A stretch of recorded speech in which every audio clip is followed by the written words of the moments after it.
We all want to sleep in. We all, not everyone enjoys alcohol, but a lot of people do, and sometimes too much. We want to, sit and relax. And if we do that, what happens? We become sedentary. There's alcoholism. There's, you're going to miss work. You're going to miss out on all the things that you are required to do as, even a single person, let alone married and parents, right? So it's not this like, oh, we're seeking to I'm not going out and lashing myself behind the shit. Right. You know what I mean? Mm-hmm. But I am saying, all right, God, you've given me responsibilities. You've given me something to take care of, or several things to take care of, whatever that may look like. And in order to honor you, I know that I am weak.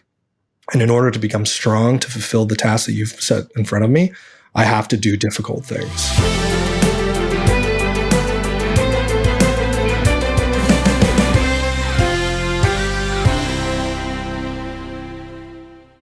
It's not too late to diversify into gold. Physical gold was used to preserve wealth throughout history, and now is a great time to include it in your saving strategy. Birch Gold Group makes the process straightforward. They can help you convert an existing IRA or 401k into a tax-advantaged physical gold IRA without any out-of-pocket costs. Just text HOPE to 989898 to claim your free info kit on gold IRAs and protect your savings today.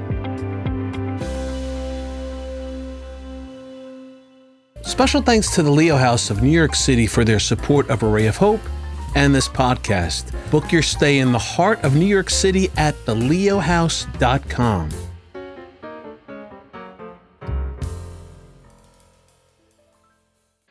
Jordan Burke, welcome to A Reason for Hope. Thanks for having me. It's good to be here. Yeah, brother. So I wanted to discuss your ministry, Do the Harder Thing. Considering a quote that I ran across in reading Viktor Frankl's Man's Search for Meaning some years back, in which he draws from his influence in reading the Russian philosopher Fyodor Dostoevsky. Now, disclaimer, I have not read Dostoevsky yet, but I really like this quote. It really stuck with me. And it's often attributed to Dostoevsky. However, I don't know if he actually said it as much as it is sort of just a summarization of his work and the themes in his work. But this is what Frankl quoted him as saying: "There is only one thing that I dread, not to be worthy of my sufferings." Mm-hmm. Really powerful. And I remember thinking that, and I was like, wow, I have to sit with that for a while. To even accept it as being true, if it is true. So we were corresponding via email. You said the quote was interesting, and I'm glad you had to think about it. Yeah. But so let's have a discussion about it. I want to kind of dissect it a little bit. Perhaps it is very applicable to Catholicism. Perhaps it's not. And I'd like for you to expand upon that. But I'll tell you why I like the quote first. It's a twofold reason. Number one, I think it's true. I think to accept the quote as truth, one has to really submit themselves to utter humility, first and foremost. But it also draws to mind Christ's warning in Matthew chapter 10, I think it's verse 39, that whoever does not take up their cross and follow me is not worthy of me. So that's what comes to mind. So my first question to you is, how do you interpret the notion of being worthy of suffering from a Catholic perspective? Yeah, this was a really difficult thing for me to wrestle with because I keyed in on the word worthy. And when you look at our faith and you look at it, that verse is one of my favorites and I reference it often. I struggle with the idea of being able to merit suffering. And what I mean by that is, what is Jesus saying in that verse? He's saying that you will have suffering. And you can, or essentially you can choose suffering because you can choose to carry your cross or not carry your cross. And if you choose to not carry your cross, then you're not worthy of him, right?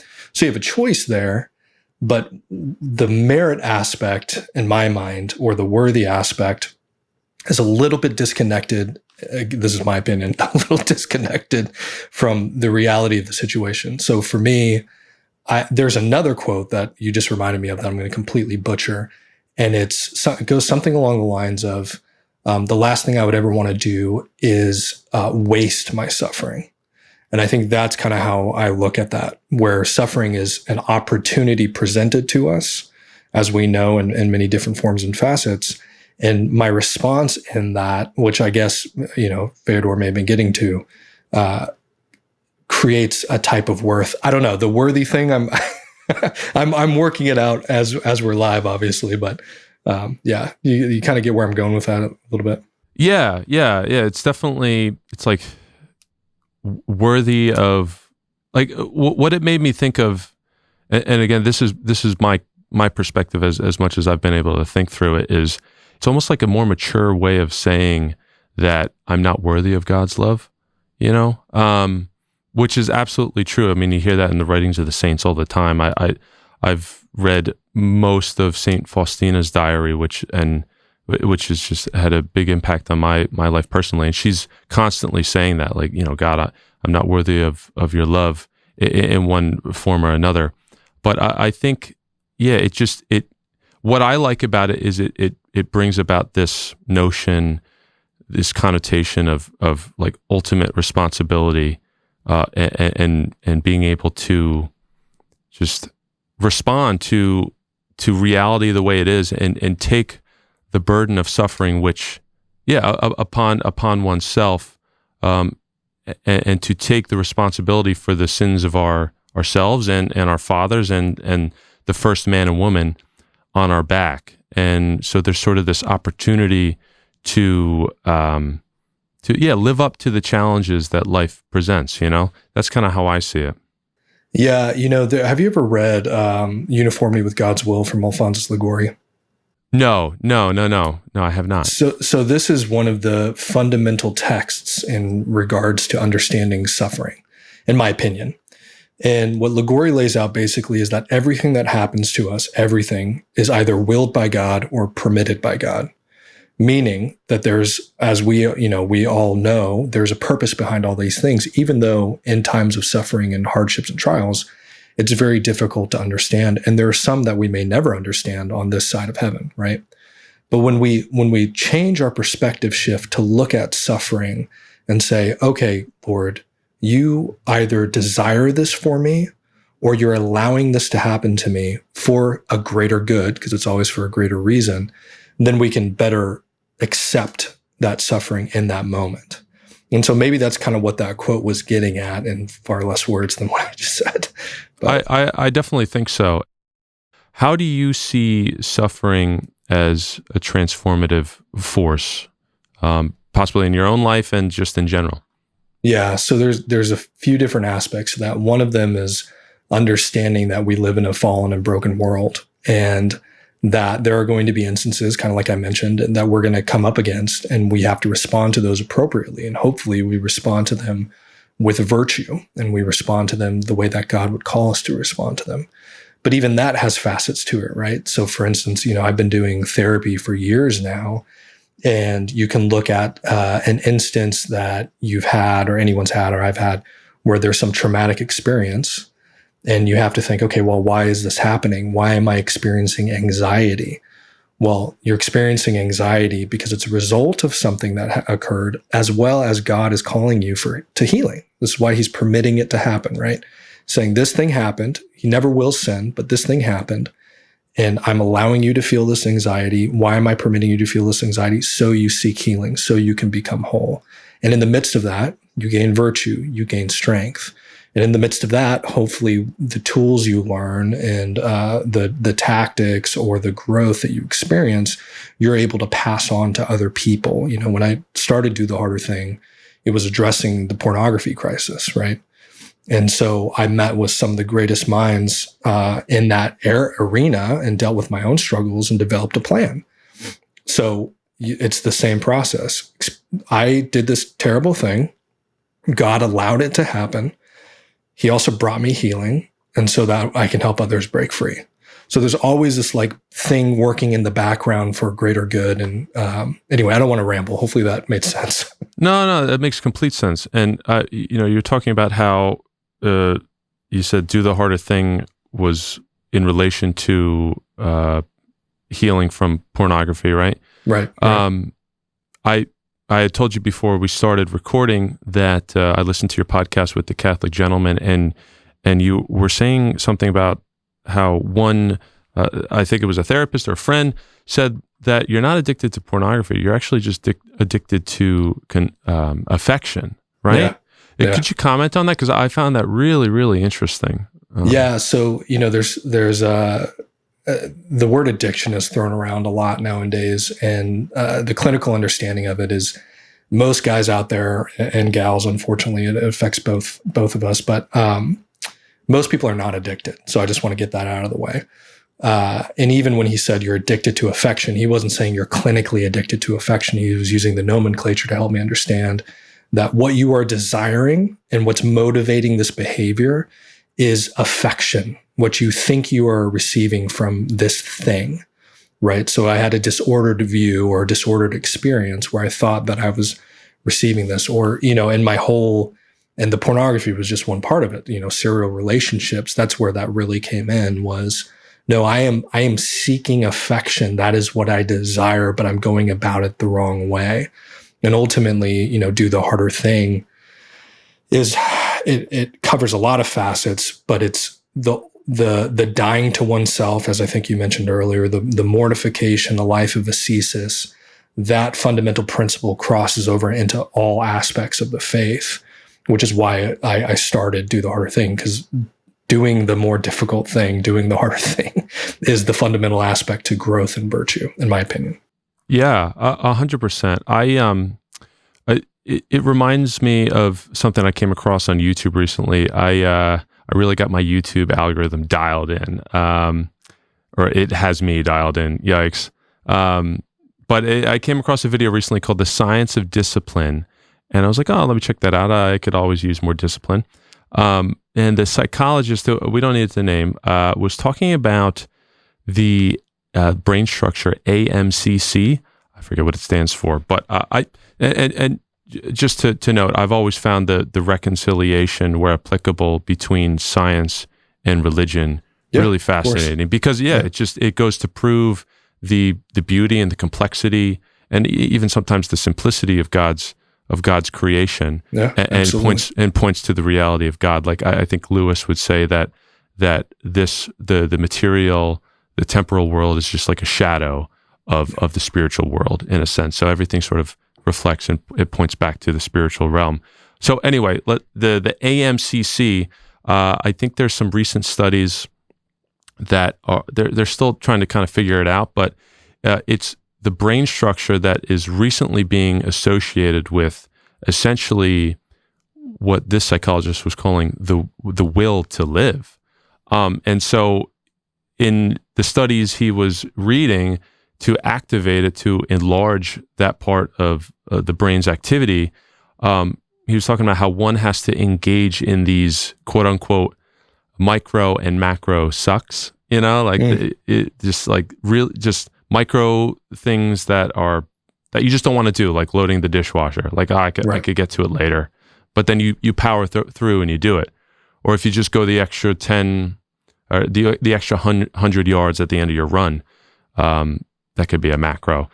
Just do it. But so essentially, in going the extra mile without hurting yourself, you're almost willing yourself to live more instead of sort of rotting away in essence. So I think that speaks to doing the harder thing on a physiological level in an interesting way. You're right. It all ties in. So, for instance, my dad we were talking about that earlier. Yeah. He was out there with you all. He and I both got these heart rate monitors recently because he's trying to take his health more seriously. And I've been going to the gym for a long time. He's like, hey, let's do this together. Let's do these heart rate things together. And so this morning I did the first HRV, heart rate variability training. And to your point, I'm thinking, well, I never do cardio. This isn't good. Right? So I'm not looking forward to it. And I have to keep my heart rate in a particular zone. And it was extraordinarily difficult. Like what zone? Like, was it 140 or something like that? Well, so for me, because my cardio is terrible, my zone 2 is like 100. It's like 160 something beats a minute. Okay. And so, but it's what are you doing when you're in the midst of that? Okay, well, I'm dialing it in. All right. Well, if I set the incline to the treadmill on this level, or I need to go a little bit lower to keep it steady in that place, or I need to go to this speed to keep it steady. All of that is number one, denying yourself, because I certainly don't like doing cardio, right? Which isn't good, but, and then what happens afterwards? You experience growth and your heart gets healthier. And then when you go into the next one, you think, oh, okay, I was able to do this for XYZ amount of minutes. So the next session is a little bit easier to manage. Well, what does that look like in the spiritual life? Say you have a family member that you're struggling with and you don't want to talk to them, or you argued or something. Okay, I know what God is calling me to do. I'm going to force myself, even though I don't feel like it, because I'm not led by my feelings. I'm led by my intellect and will. And I'm going to go engage with them. And I'm going to say, hey, I know we just had this fight or whatever. I really care about you. I want you to know it's not going to affect anything, blah, blah, blah. We can deal with it at another time. The more you do those things, and that's just one scenario out of hundreds of thousands of scenarios, the easier it becomes to face adversity in your life in any way, shape, or form. So whether it's physiological, psychological, or even spiritual, it all melds. It all helps build on one another. U.S. government debt has grown a whopping $1 trillion in the last 3 months. Meanwhile, our economy only grew by $5.5 trillion in the last 3 years. The fiscal emergency has gotten so bad that even Federal Reserve Chairman Jerome Powell has called the situation urgent. And that's why it's so important to shelter our assets right now. It's not too late to diversify into gold. Physical gold was used to preserve wealth throughout history, and now it's a great time to include it in your saving strategy. Birch Gold Group makes the process straightforward. They can help you convert an existing IRA or a 401k into a tax-advantaged physical gold IRA without any out-of-pocket costs. With an A+ rating with the Better Business Bureau, countless of 5-star reviews, and thousands of happy customers, Birch Gold is the nation's #1 gold IRA provider. Just text HOPE to 989898 to receive their free info kit on gold IRAs and protect your savings today. Today's podcast is brought to you by a truly unique destination in the heart of New York City, the Leo House. Beyond the confines of a traditional hotel, the Leo House beckons as an enchanting oasis, seamlessly blending American history, Catholic spirituality, and a level of hospitality you won't find anywhere else. Whether you're a seasoned traveler in search of an unparalleled experience or a local yearning for a unique getaway within the city, the Leo House promises an extraordinary escape from the average and the ordinary. What sets the Leo House apart is not just its fascinating history, but the unique opportunity it offers all of its guests, regardless of their religious affiliation or their background, including a chance to attend Mass and confession right inside the hotel. This is pretty amazing. For more details to embark on an extraordinary stay, contact the Leo House at 212-929-1010 or click on the link above or below in the description.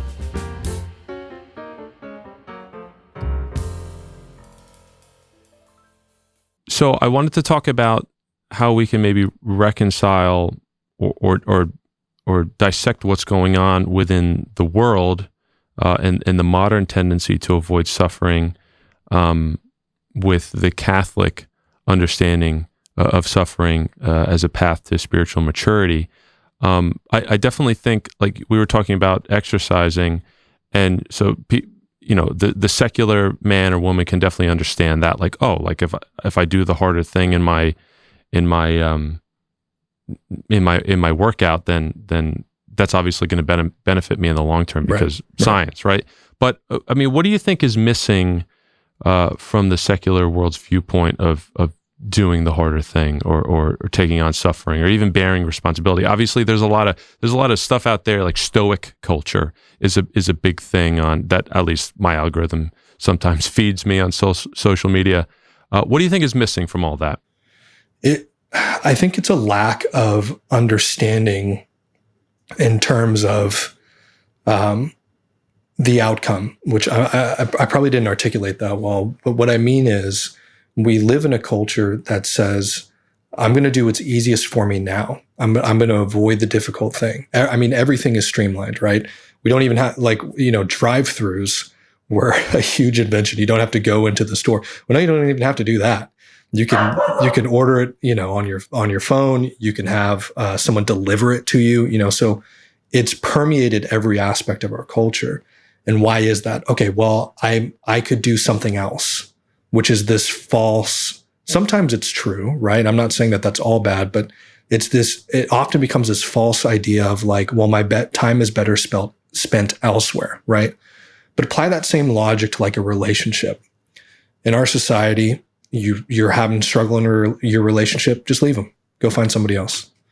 You know what I mean? Like, why would you suffer through that? And so many people say that to people. I've heard it. I get messages all the time. My friends are telling me, why are you dealing with this? Why just leave. Even good Catholic people are dealing with this, right? Absolutely. Yeah, sure. Yeah. But the reality is, barring extreme examples of like abuse or violence or things like that need to be addressed in a different way, the vast majority just need to push through and fight for their marriage because they entered a sacramental marriage. It's a covenant. And what happens is when these couples, because I've seen it 100 times, or more than that, when these couples fight through and they overcome whatever issues that they're having, which are always temporal, they're always, in a brief moment of time, if you look at the span of things, their marriage is so much better. Their kids are better. Their communities become better. Because it's like I mentioned earlier, as soon as you start figuring these things out and you gain these experiences, it's not just for you. You know what I mean? It's for your spouse. It's for your kids. It's for your loved ones. It's for your family. It's for your neighbors. It expands, and you have this beautiful, virtuous ripple effect that goes through your circle of people. So yeah. It reminds me of the C.S. Lewis analogy of the ships on water. So like the opposite of doing good for your marriage, which, like you said, expands out to the community and the state and the country and the world, and perhaps even the universe to a metaphysical degree. Sure. Yeah.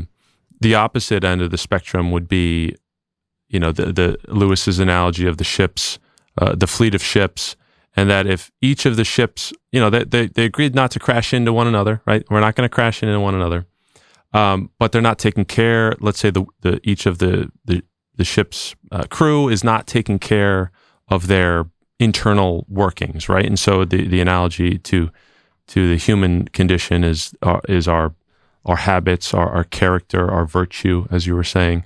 Then whether they like it or not, whether they're intending to or not, they're going to crash into another ship if the rudder breaks, right? So it goes both ways. If we're not taking care of our self in terms of virtue, even if we're not intending to harm another person, that's just the reality of sin. Is that it has that ripple effect. And same for what you said about marriage and how really it is to a certain degree the bedrock of society to the point that absolutely. You explained. So last question about sort of this this idea of suffering and redemptive suffering. I think it can be tempting for a godless society or even a Catholic that's experiencing some spiritual warfare, as we all do, to point the finger at Orthodox Christianity and accuse it of being masochistic. So how can we balance that? In doing the harder thing, in your point of view, like how can we, balance accepting, as you were saying, the suffering and the hardships on a personal level, while also being mindful to take care of our minds and bodies, especially even in light of like something like fasting, right? Right.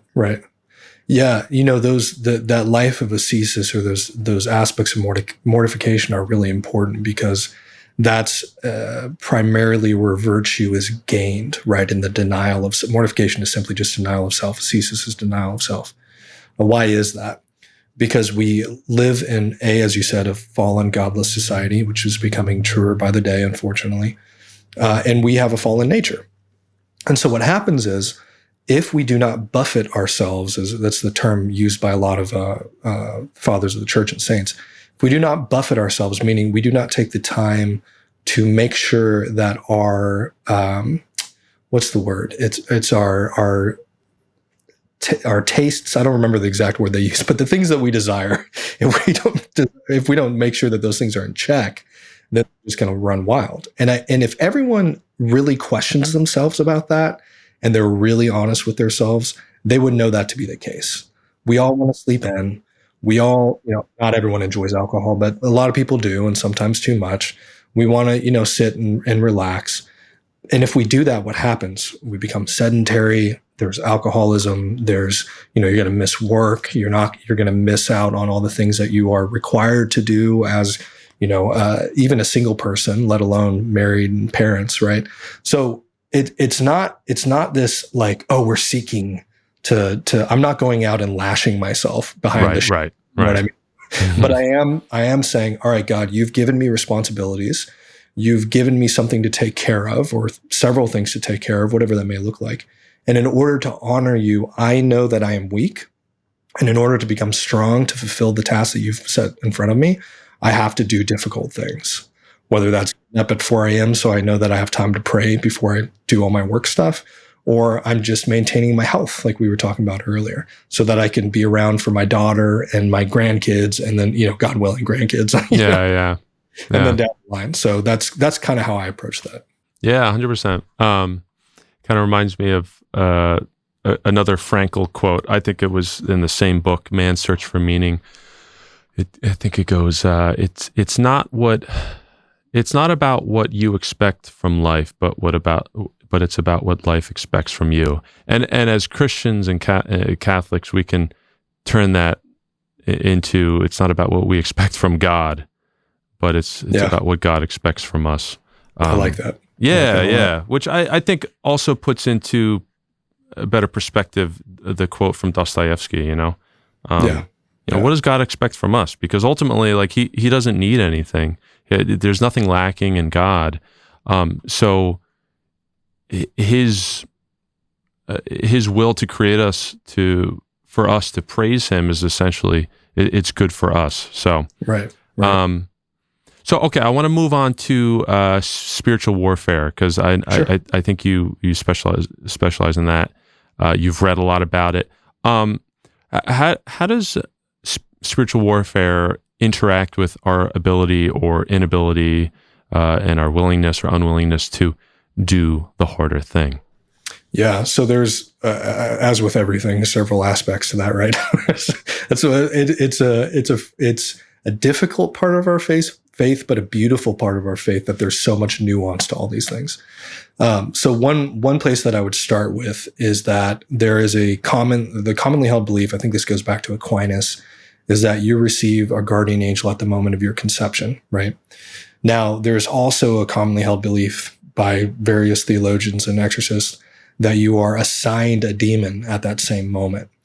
It makes sense, because if you look at the way that the enemy works, I'm actually working on several series, but one of the series is showing how the enemy mocks everything holy. Oh, wow. So if you'll start seeing, it's like, because the devil, I think I forgot whose quote this is from, but the devil doesn't have his own clay. He can only twist what has already been made. Yeah, right? Absolutely. Yeah. So a lot of it is a mockery. So all that to be said, it makes sense that he would assign a demon to us. And what does that mean? That means that you have a highly intellectual being following you from every moment of your life, seeing everything, your entire life. They know your weaknesses. They know your desires. They know what you can fall to. They know how to irritate you. They know all these things. So that doesn't mean that every irritant or slip up or sin or fall or whatever comes from the enemy, but it can. Okay. It's both and. Yeah. I don't want anyone to ever think that the enemy is under, the devil's under every rock, because that's not the case. But there is still a reality to know that, okay, there's someone, like I have in my morning prayers, I'll say this. I don't remember how I came to this, but it basically, I have some of these quotes before I get into morning prayers, like, a priest said something to me that really stuck with me, or a nun said something to me recently at Congress that really stuck with me. And one of them is, the enemy wants you back, and he is putting traps to make sure that you fail, something along those lines. So I have this constant understanding of, awareness, right? Awareness, not paranoia, but awareness that there are going to be times where the enemy is going to try to do something to make me act in a particular way. And if you can walk that line between awareness and paranoia, because paranoia is not healthy, but being aware of the fact that, okay, there is someone out to get me. There's someone who wants to, which sounds paranoid, but anyway, but who wants to, we know it from Scripture. At least we can't see them. The mercy of God, we don't see them, Well, the devil prowls about like a roaring lion seeking for souls to devour. This is Scripture, right? So we're not afraid, but we know. And if I know, then I can better handle situations as they come up. I'm more aware of my internal movements and my feelings and checking myself. If I have a frustrating situation, I can say, oh, okay, how am I going to respond to this? Is my anger peaking? Why is my anger peaking? That's kind of silly. You know what I mean? So it's deeper awareness so you can navigate those instances. I may have gone a little off topic of your question, but. No, not at all. No, I mean, that's the uniqueness of our humanity, is that we can sort of, is the ability of self-awareness and tapping into that rather than not being aware of it and giving into our animal tendencies and essentially living like a determined being. Like we right. we got to realize we have free will, and the first step to realizing that is perhaps accepting it. Which I think it was William James who said that, but then acting on it and being self-aware. And so I think we were emailing a little bit about the Screwtape letters, which I read a while back, but you did a great piece that was inspired by the Screwtape, in the essence of the Screwtape letters, that on your Instagram, that I definitely encourage our audience to check out if you haven't seen it already. That's just like a great book for developing that self-awareness within the spiritual realm. It's so brilliant. And it's probably one of my favorite books. It's one that if people ask me like, hey, what's a top 5 list? It's always in that list. And it's the biggest series that I'm working on now is going line by line through the Screwtape letters and applying it to Catholic theology and saying, cool. This is directly in line. This is, this is what this looks like in practical. And it's taken forever because there's, you should see the highlights in the book. It's almost every page is completely highlighted because Lewis was so brilliant that every line has an incredible depth to it. I couldn't agree more. Good. It's such looking at it through that lens helps us kind of break through the various blindings. And it's not a bad thing. It's just, we get so used to certain things that we can't perceive realities. And that was such a brilliant way to present a reality to us that we really, really need to know. Yeah, I think that's what spiritual reading does. I think it's what it's meant to do, and what it's meant to foster is it's meant to change your perspective, to refresh your perspective, because that's what conversion is. At least someone has said it before, is that conversion is just essentially a change of perspective. Maybe it's not just that. There's obviously divine intervention there, especially if we're baptized, right, with the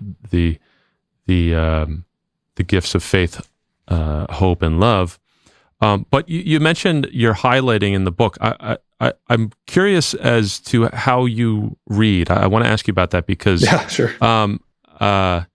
Because you're a writer too, and so like I want to know how you gather ideas. So but before you answer, and I wonder if you've heard this before. I heard Fulton Sheen say on a recording one time his go-to way of reading. It might have been in his Life is Worth Living series. I can't remember, but I have it in a journal. He definitely said it. He reads a book 3 times. He recommends reading a book 3 times. The first time, read it really fast, speed read, and underline as you go everything you think is important. Go back the second time, read your underlines. And then the third time, create an index in the back of the book, like a custom index. And I thought that was really cool. So yeah, what do you think about that? And how do you read so as to sort of retain information and use it for your writing? I like that a lot. It's funny. I do something a little similar, and I didn't know that he did that. I primarily, now you should see, I don't know if I can even grab the stack of books and show you, but there's a stack that's like this high sitting right here among other stacks around here. Yeah. But when I really want to dive into a text and really kind of chew on it, I have something called a super note. It's like the Remarkable tablet, if you've seen those, but it doesn't connect to the internet or anything. So I pull up Kindle books, and I prefer physical books. But what this allows me to do is highlight, and then it opens up, and I can write on this tablet, and I can write notes that are linked to that thing. So AB, is that what you have? Supernote? He's got the Remarkable too. Oh, okay. So you pull up the books on this? Yeah. So I pull up the books, and I can highlight a line, and then I can write out. And because I really value the physical writing out of things, I'm very ADHD. And so anything that I can do to physically write something out helps me retain the knowledge a little bit more, or to think about something a little bit more. 100%. But so, I bet you got a search feature on that thing? Yes. And I can pull up the index cards and things like that, and I can go back. And can you search what you've written? I don't know. I haven't tried that. Okay. I would be surprised if that wasn't a feature. It just, again, like I love my physical stack. Obviously I like books, but that just streamlines the process for different projects. And then it's really nice because it's tiny, and I have ideas during mass or something. I can just break it out and write it down real quick and put it away. So it's just a nice tool to use in the midst of that. But a lot of it is, I've read and reread and listened to even the Screwtape letters probably over 100 times. Wow. And in the midst of, and that's no exaggeration. In the midst of that, you start to, you're like, okay, I know it's coming next. So, okay, I'm starting to make connections, with something. It's a little bit difficult to explain, but I feel like maybe that's what Fulton Sheen was doing. It's like, okay, I know it, but this allows me to go deeper within the text, and I can kind of discover things that I wouldn't have discovered if I just read it once and left it. Yeah, especially in the context of what you're experiencing in life. It's the same thing with scripture, right? Like we hear we hear the same passage, 3 years later. Was it three or 4 years later? And after the rotation. Yeah, no, that's a great way to describe it. That's exactly what happens. You heard that gospel 100 times, and then, the 102nd time, you're like, oh, wait a minute, I never thought about it this way. It hits you completely differently. Yeah, especially as you progress in life, your responsibilities change. Like, perhaps you have children, but perhaps you've given your vows for the religious life. So, last question for you, Jordan. This has been awesome, man. A really great hang. Yeah, thank you. This is great. Oh, yeah. And I really appreciate your time. You had a post that you've pinned on your Instagram of all the spiritual books that it was kind of like you're sort of reading. Yeah, you're reading for spiritual warfare specifically. So I think the post was like a guide to understanding and engaging in spiritual warfare. So maybe it's a reading plan or something like that. Yeah, reading plan. Could you just touch on a few of your favorite books other than Screwtape letters? Yeah. So, and I made that because there's a lot of people who want to learn, but they don't. I'll say this. In this kind of arena, there's a serious issue with curiositas, which is a disordered curiosity. So people will be fascinated with this, but for the wrong reasons, basically. And so they want something that's like salacious or, shocking, and like going to watch a horror movie. But because this is so real and important, I saw the need to say, okay, if you do want to start learning this, which I believe everyone should, here is where I would start. And it simply starts with scripture to the catechisms and then to more modern texts. So you're building a solid foundation through scripture and church teaching, and then you can kind of step into to more and more as time goes on. I'm looking. So I have half of that stack here. Anything Father Morth, I think, is great. He's such an interesting personality. Adam Bly is phenomenal. But Dominion, I think Dominion was and I need to update that list. But Dominion was the very last one, and that one is because it is so. I call it the Summa of spiritual warfare for our time. Wow. I don't think he would call it that, but there's nothing like it ever written. The closest thing that I can think of is On Evil from Aquinas, but that still doesn't cover a lot of what Father Ripper covers in Dominion. So what a cool title too. Dominion. Yeah. So that's the last one. But because it is so rich and dense, and I mean, he even says in the book, if you haven't read Introduction to the Science of Mental Health, which I have somewhere behind me, which is like this thick, you need to start there. So it's like, all right, let's build people up to it. So I don't know. It's hard to give you an exact like top 5 in spiritual warfare. I think if you just wanted to jump in and you wanted some brief explanations and to stop there, anything by Charles Frann, Slaying Dragons, is phenomenal. And I really respect, he's one of the best researchers out there, in my opinion. So yeah, there's a lot of good stuff. Yeah. I mean, speaking of, looking into these things for the wrong reasons, it reminds me of why, I think at least I find spiritual warfare writings interesting, or even just I love listening to certain exorcists like a Father Carlos Martins or amazing. Father Vincent work. Lampert, even Monsignor Rossetti. These guys that are doing their podcasts on social media, fantastic. And the reason I find them fascinating, and I'll tell people about them, be like, you gotta listen to this, and it might be a person of. Let's say it's a person who's disconnected from the faith, or even not even a Catholic. They're like, "Ooh, that sounds really scary. Like, I don't even know if I can deal with just listening to it and their experiences during exorcisms." But I've always found it to like really solidify my faith, at least within the moment. Like, rather reinforce my faith. And it's really prompted me to get even more serious.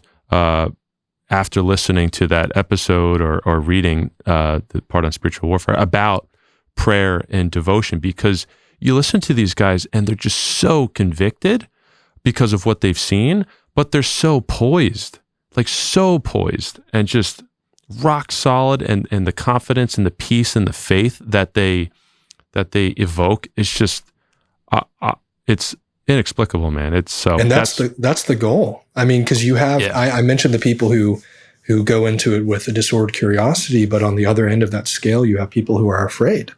And I want to say to folks, it's like, who do you believe God is?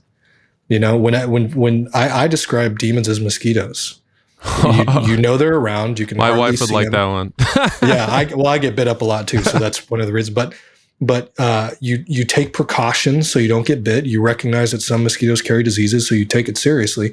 But you can swat them away, and because of God, So it's like there's no reason to fear. So that what you described is beautiful, because that, in my mind, is the proper place to be, where it's like, okay, I am A, more aware, B, more thankful for my faith, and C, more determined to live out my faith in a particular way. That's amazing. Amen, man. Amen. Well, I think that just about does it. I really appreciate your time, Jordan. Yeah, thanks for having me. This has been wonderful. And definitely to our audience, go check out Do the Harder Thing. I think it's do_the_harder thing on Instagram. You have a podcast with your father, I think, right, Dan? Yeah, we just released it. It's called The Devil's in the Details. And it is talking, we basically saw a need where, as I've mentioned probably ad nauseum at this point, but all the nuance in these various topics, but especially in spiritual warfare. So we want to kind of demystify that and talk to the different experts and say, okay, what's the reality of this? Or, this expert and this expert disagree. Let's have a conversation. That's the goal. So you can find that out. It's all podcasting platforms, but that's where a lot of my energy is going now. Nice. Good. Yeah. And again, to reiterate, go check out the Instagram, Do the _harder thing. I love some of the stuff up there, especially that prayer spaces. What do you call those things? Highlights, I think. Highlights. Yeah. The prayer spaces highlights, the laying of hands. That was a very interesting one. Very interesting. We're going to have several episodes on that, because that's a very complicated topic. Oh, yeah. I was literally we got to cut this, but we had an in-house retreat yesterday. We got to cut this. And we had a Franciscan friar of the Renewal here who we love. But all of a sudden he was asking us to okay, put your hand on the person next to your shoulder, right? It wasn't the head, so maybe the shoulder's okay, but all of a sudden I was getting scrupulous because I was like, I literally just watched something on Jordan's Instagram yesterday about laying on of hands, and am I about to have a bad experience? Yeah, is the shoulder okay? I mean, so this is the beauty of the show we're going to do is that if you read Father Amorth's writings, he says no, but there's also an argument to say. Here's how I would say it based on everything that I've read. This is just my opinion that I'm still kind of formulating. So this is a work thing. You know these people. You spend a lot of time with them. You would be aware if something kind of weird was going on. And so if you knew something was weird or you suspected something was weird, I probably wouldn't do it. I'm still not comfortable with it, but it's more of a precaution. So when Father Amorth says, you don't know what they have. You don't know what's going on. And we know that things can be passed from one another. He said, so it's better not to do it. But we know as humans, we also know that like sometimes it's good to comfort somebody, put your hand on somebody's shoulder. You know what absolutely. I mean? Yeah. So that's the whole point of the show is we're going to go into all that because it's so complicated. Yeah. I'm definitely going to check that out. Cool. Maybe we can keep that in. I don't mind keeping it in. But let's close out. We'll see. Yeah, we'll see. Jordan, thanks again, brother, for being with us, and God bless you in your ministry, and everybody who visits the retreat center in Alabama, and thanks again, brother. Yeah, thanks for having me. It was awesome. Thanks so much for joining us for another episode of A Reason for Hope podcast. If you've enjoyed listening to this podcast, you should download the Array of Hope app. We have tons of great Catholic family-friendly videos, movies, and series, all to help you grow deeper in your Catholic faith. Sign up for an account at the link above or below in the description and download the app on your favorite device. Until next time, peace.